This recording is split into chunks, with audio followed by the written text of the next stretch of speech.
So this is an HDMI cable with a normal plug in perfect condition, but if you saw the title of this video, you know that is coming something bad.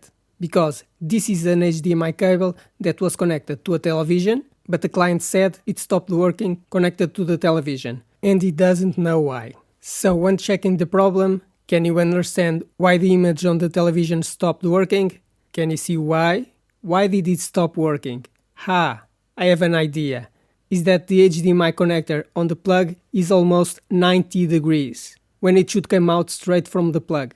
So the HDMI connector was almost completely ripped from the wires that go through the cable. Because, like that, it doesn't work. It doesn't work at all. I don't know how he managed to do this, but either he pulled the cable on the TV, or he pushed the TV with the cable connected, and twisted the plug 90 degrees.